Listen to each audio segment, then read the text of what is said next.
Hello everybody, how's it going? So welcome to another Suicide Isekai anime review. This time we're covering episode 5. And I don't know if it's because I caught up with the anime, but I definitely feel this was a more focused episode on the team dynamic of the Suicide Squad and the fact they incorporated more teamwork into the group. There's a couple of things I appreciate about this episode.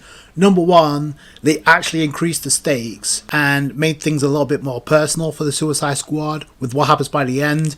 Two, they gave us some interesting setup as to what's to come. I like how they got straight to the point with this episode, and they immediately headed for the gateway where they can't reach it because it's too high up in the sky. So unless they have an helicopter, which the one that Rick Flag and his squad it's no longer able to fly, so that gets brought up in the episode. Plus the aircraft that the actual Suicide Squad arrived in, that can't travel in the air. But even though it's high up in the air, I don't think it's going to be a problem considering how this episode ended, considering Harley Quinn's new adopted friend. Literally, first off, the timers on the explosive devices, they reset. We get a little bit of tension in that scene because they think the countdown goes to 0, but it resets. So there is being a signal sent their way, so it resets every 72 hours, so that's good. But it's only because they need them to finish their mission.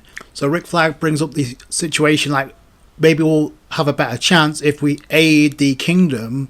We don't get to see the Queen after the cliffhanger in episode 4, and we don't get to see Princess Fiona as well, which is interesting. They focus more on the dynamic of the squad itself. So, like I said, this was a very focused episode on the squad and the dynamic within the team and the teamwork dynamics. Harley Quinn being Harley Quinn, very casual. It's like, oh, she's starving, she's craving an egg salad sandwich. Meanwhile, they're like, we need to get on topic and get back on track because Deadshot's almost out of ammo, so that's a problem. And Harley Quinn says, well, it's going to be a problem for us as well if he's out of ammo. So Deadshot's like, I want to restock on my ammo, but Harley Quinn's like, can I take a bath first? So they head back to the fort where the goblins are at. So I guess they able to have a feast. We get a bit of information, but the Goblin Squad and the Suicide Squad interact because it plays into the ending of this episode and the previous interactions that we got on beforehand.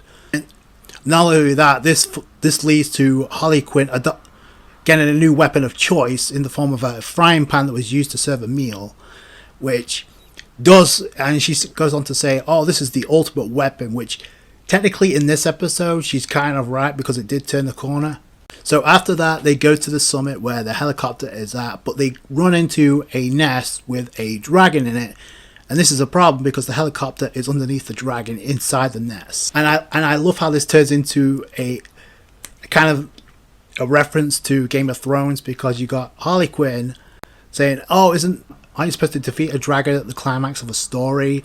And then you got Deadshot who's saying, hey, get me a crossbow, I've seen this on Game of Thrones. So yeah, I think this is the second episode where we've got a Game of Thrones reference, and I'm pretty sure this reference by which studio is a complete nod to HBO Max, because I believe the series streams on HBO, so that would make the most sense. So anyway, following this, Clayface tries to mimic himself as a dragon, which it doesn't work out, but he's trying to reason with the dragon, I guess. He transforms himself, he forms into a lizard with hair. It doesn't look like a dragon at all. And I like he brings this point up where Deadshot is calling him out, oh, you can't even reason with a dragon. And I like how Clayface is like, we have no chemistry here, which becomes a focus in this episode. Like I said, it's all about the team dynamic and them working as a team to accomplish a goal. This is what this whole situation is about. So I like that they brought that up because it is something they need to work on.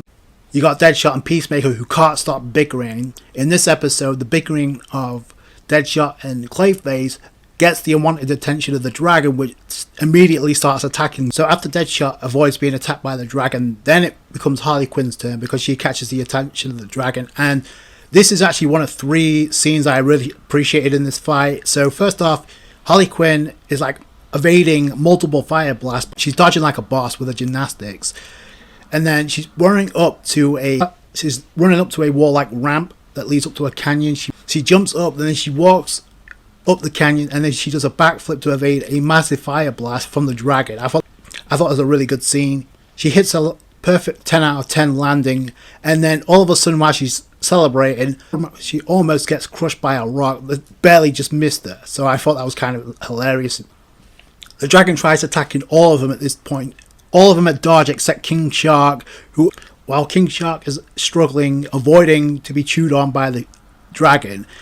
And I guess technically he gets a taste of his own medicine by being munched on. You got the squad completely nonchalant. You got Deadshot's like, oh, I thought dragons were into meat, not fish. Then you got Harley Quinn who responds saying, oh, everybody's so health conscious these days. I can't imagine shark being good for one's diet. So I thought that was really hilarious. I like how Clayface steps in to like form a wall to prevent the dragon from escaping with King Shark in its mouth. But this just forces the dragon to slam into the cliff or the wall with King Shark in his mouth. Like, oh, King Shark gets the worst of it in this episode, so that was brutal. While this is going on, you have Peacemaker and Rick Flag. They try and get to the chopper. Anyway, Deadshot pulls out his one remaining bullet left, and he aims and fires. So he aims for the most sensitive part of the dragon's body, that being his eye. And he would have hit the target, but the thing is, as he opened fire, it's like the dragon noticed the bullet and closed its eye and deflected the bullet with its eyelid because it's made of dragon scales. I thought that was a really creative scene to like not only deflect the bullet but also increase the tension, because now with no bullet, it's like now they've got problems. So this shot by Deadshot does do its job in getting King Shark away from the dragon because the dragon spits him out. Then the dragon tries to open fire again. Shout out to Clayface for forming another wall to block the attack. But the wall that Clayface makes, the dragon smashes through, and this causes a problem until Harley Quinn notices the frying pan that she can use. So that's where she realizes she could use it to her advantage. So that's where things really picked up. And this is where Harley Quinn gets a game face on, literally, because she literally jumps in with the frying pan. I gotta say, shout out to the animation staff again with the psychotic facial expressions, like Harley Quinn getting a groove back in this scene as she's like literally loading up the frying pan to like deflect the fire blast.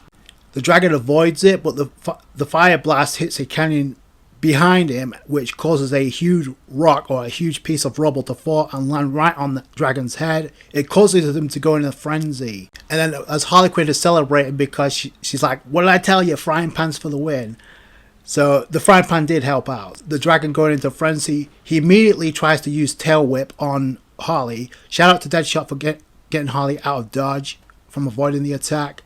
And as Deadshot is carrying Harley Quinn running away from the dragon, he's like, what the hell's taking Peacemaker and Rick Flag so long?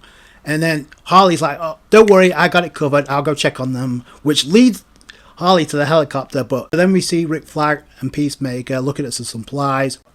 Rick Flag finds a radio which is functioning still, which gets used later on.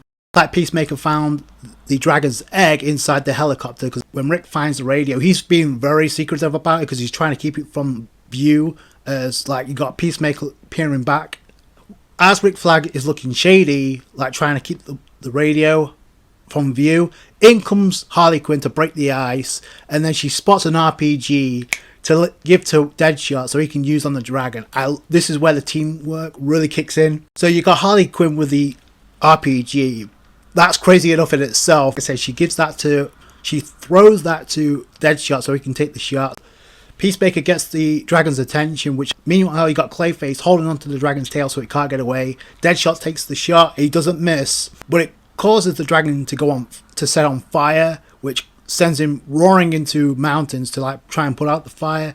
The ground starts collapsing, the dragon falls into the ocean, and the dragon falls into the water, and Deadshot's about to join him as he's about to fall, but King Shark, shout out to him because he saved Deadshot's life. So there we go with the dynamic. So, shout out to Harley, Clayface and Deadshot, as well as Harley Quinn's frying pan, and for putting in the work. Oh, can you give me that frying pan? I've never had dragon omelette before. So, and Harley's like, hell no. It's funny how early in the episode she was craving an egg salad sandwich, but here she was like, no. But then after this, Rick Flag is in touch with Amanda Waller, and so I guess the radio does work. And apparently he gives the brief of what's going on. So the group that was with him, the previous group that entered this world, has defected to the enemy front line. So Amanda Waller gets the order, take them out. So that's going to be the Suicide Squad's role here. So that's the setup for the conflict that happens. The egg hatches, and immediately the the baby dragon sees Harley Quinn as its mother. So, and the thing is, Harley's actually happy about this.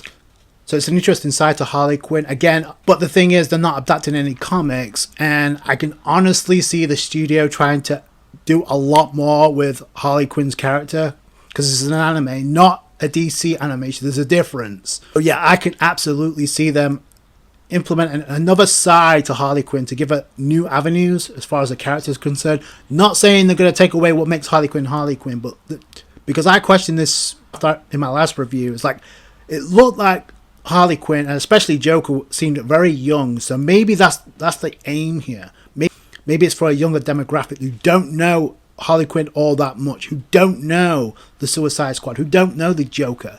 There's a lot of things you need to take into consideration here. That is one of them. This is why I mentioned this in my last review. I think that's what they're going for. It's either they're going for a younger audience. When has the Suicide Squad ever dealt with a dragon? Ever. So that's something you take in consideration. It's a new take, and I don't mind it at all. There's other elements about this episode I appreciate. And besides that, this is like just a means to an end with Harley Quinn adopting this baby dragon as its mother and giving it a name, by the way. So shout out to Arthur.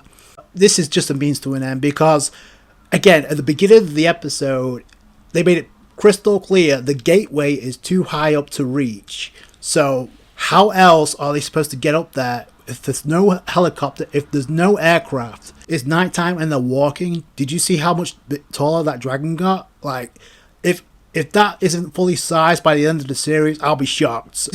And because you got dead shots like, oh, if we're not going to adopt this baby dragon, but it's on you if things get messed up. So, which the dragon is, the moment it hatched, it latched onto Harley's bosom. So, I mean, that thing grew attached to Harley Quinn real quick. So the dragon is going to warm up to Harley, and it's going to pay off by the dragon flying them up to the gateway by the end, because they need time for that to fully mature. So I'm just going to throw that out there. I know a lot of people might not like this side to Harley Quinn, but like I said, I think that's the bigger picture here. So as they're walking through with Harley's new friend, then Harley notices something's burning. Then we go to the fort where the goblins were at, but the fort that belongs to the kingdom, that thing is demolished. Like, that got set ablaze, and we come to find out it's none other than the Thinker and Enchantress. So, and that's how the episode ends. So they obviously barbecued the fort. So that is not going to sit well with the Queen at all, because that fort belongs to the royal guards who serve the Queen for the kingdom there. But yeah, we see Enchantress and we see the Thinker. I guess that explains the woman that was in the cloak, which I didn't recognize at first, but yeah, this makes total sense now. So now the Thinker and Enchantress are in the picture, and this does not look good for the Suicide Squad, because so it's stated that Enchantress is her sorceress abilities are superior to that of Zatanna, which that's not a joke. So she can fly, she can phase through objects, which might become a problem for Clayface, and she could also create wormholes and shapeshift. Enchantress has enough power to like go toe to toe with Superman in combat. I mean, if that's the case, that's not a joke, especially since we see the Suicide Squad get a Isekai power up. So who's to say Enchantress and the Thinker don't get an upgrade as well? That's a problem. So I'm here for it. I can't wait to see where this goes. I really like Enchantress' design. She's all over that opening, by the way. So Katana definitely right now is my favorite design, but I have to say I do like Enchantress. Whatever's about to go down in the next episode is about to be some serious shit. And if it's anything like what she's usually capable of with an upgrade, that's going to be some broken stuff. The Thinker, though, he has the ability of telekinesis and also has the ability of mind control, which gets me to think about something that I mentioned in the last review involving the former allies, the werewolves and the elves, who were previously associated with the kingdom but switched sides all of a sudden. But maybe this explains it. The Thinker could be behind that, maybe.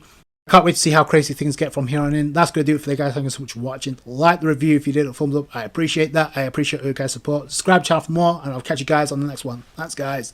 Bye.